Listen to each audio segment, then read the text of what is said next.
Arcadian Vanguard presents the Wrestling News in your daily wrestling newscast for Saturday, September 30th, 2023.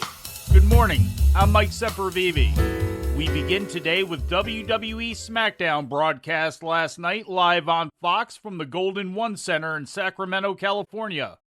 The show's closing segment saw LA Knight save John Cena from an attack by the Bloodline Solo Sikoa and Jimmy Uso. John Cena about to meet the same exact fate as AJ Styles 1 week ago.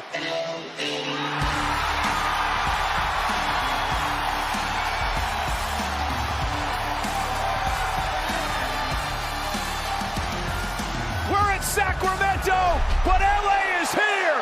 LA Knight. And LA Knight's ready for a fight.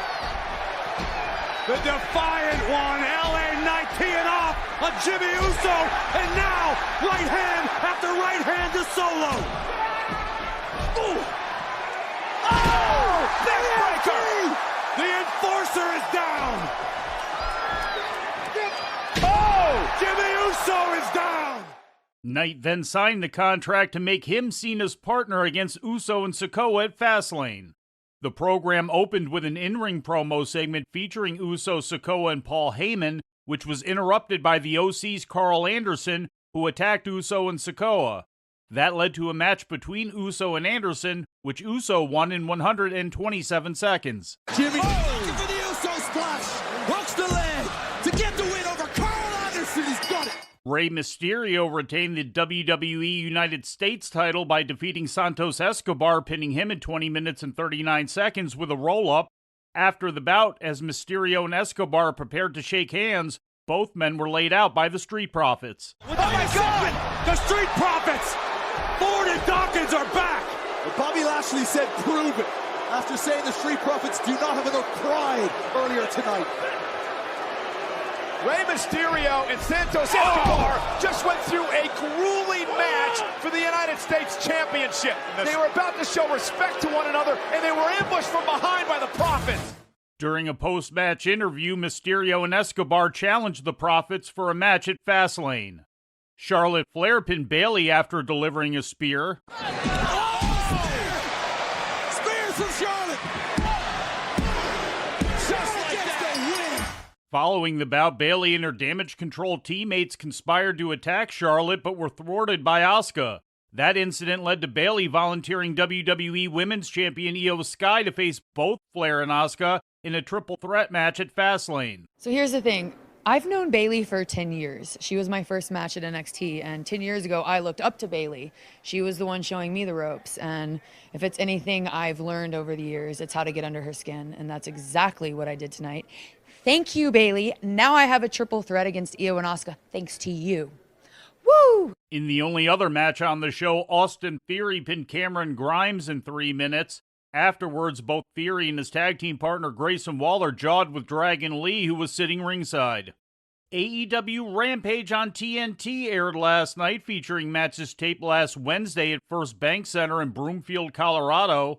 The main event match on the show saw Hikaru Shida defeat Ruby Soho to become the #1 contender for Saraya's AEW World Women's Championship. Didn't land flush, and Hikaru Shida comes around the katana.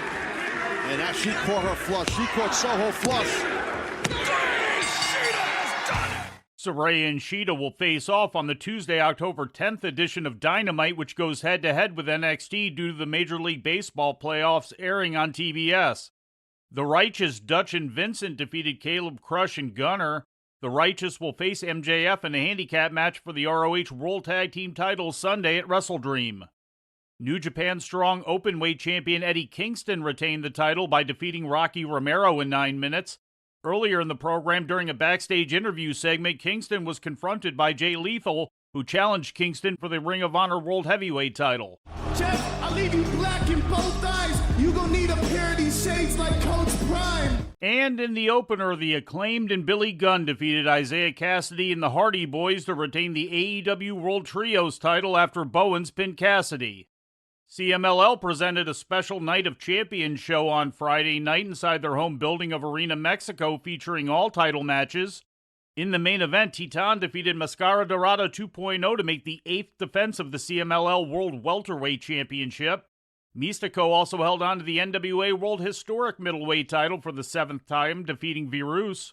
Stephanie Vaquer defeated La Catalina to win the vacant CMLL World Women's title. Vaquer claimed the title that Princesa Sugat held for 1,027 days before she vacated on August 16th to undergo neck surgery. The other title change on the show saw Apocalypsis, Cholo, and Disturbio defeat Dulce Gardenia, Espirito Negro, and Rey Cometa to win the Mexican National Trios titles. Mercurio topped Pirafito to retain the CMLL World Mini Estrella title, and in the opener, CMLL World Light Heavyweight Champion El Barbaro Carbonario defeated Esfinge to make his first defense of 2023. In news from Japan,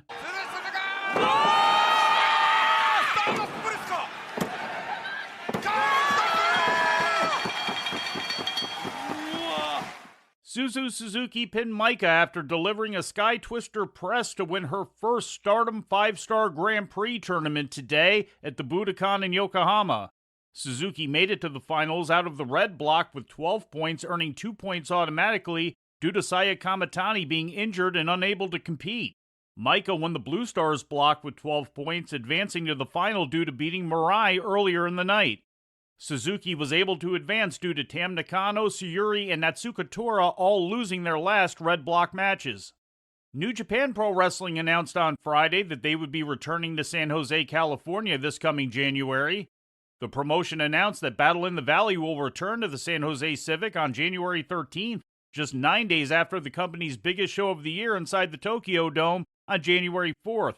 This past year's Battle in the Valley event was held on February 18th, and featured Mercedes Moné winning the IWGP World Women's title from Kairi.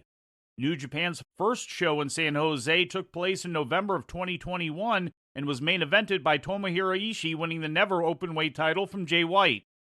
And we close with some sad news to report.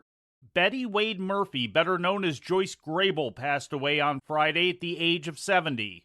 Born in LaGrange, Georgia, Grable was trained for professional wrestling by Judy Grable in the Fabulous Moolah and debuted in 1971. She was given the name Joyce Grable due to Moolah believing she bore a resemblance to her childhood idol.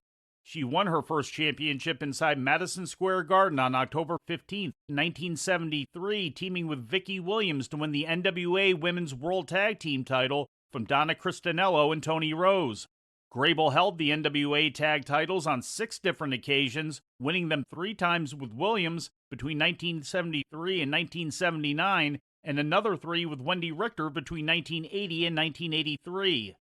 Grable and Richter were the final NWA World Women's Tag Team Champions before the titles were sold by Moolah to Vince McMahon in 1983. She also held the NWA Texas Women's title in Houston for Paul Bosch in 1978, and the NWA United States Women's Championship, which she defended in the Amarillo and San Francisco territories between 1978 and 1981. In 1980, Grable received widespread attention as part of a month-long angle for Georgia Championship Wrestling on WTBS, where she and Judy Martin entered into the Thanksgiving tournament for the Georgia National Tag Team titles. The angle played off the 1973 Battle of the Sexes tennis match between Billie Jean King and Bobby Riggs. Ultimately, Grable and Martin would fall in the first round against Jacques Rougeau Jr., then known as Jerry Brown, and Steve Olszanowski.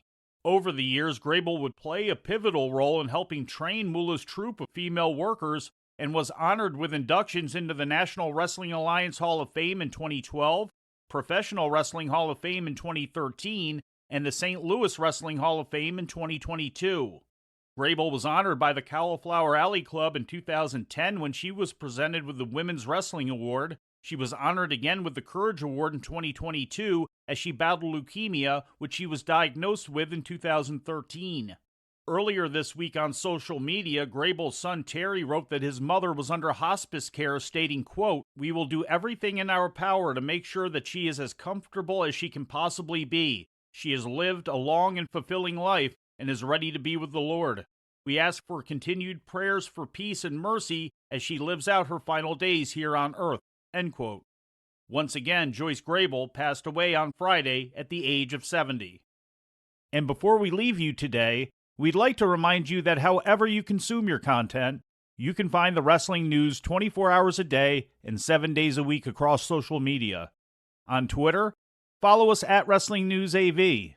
Our Facebook page is also Wrestling News AV. The Wrestling News can also be found on the Arcadian Vanguard YouTube page. And for those who utilize Amazon Echo devices, just tell Alexa to play the Wrestling News podcast. And remember to make sure you add podcast at the end.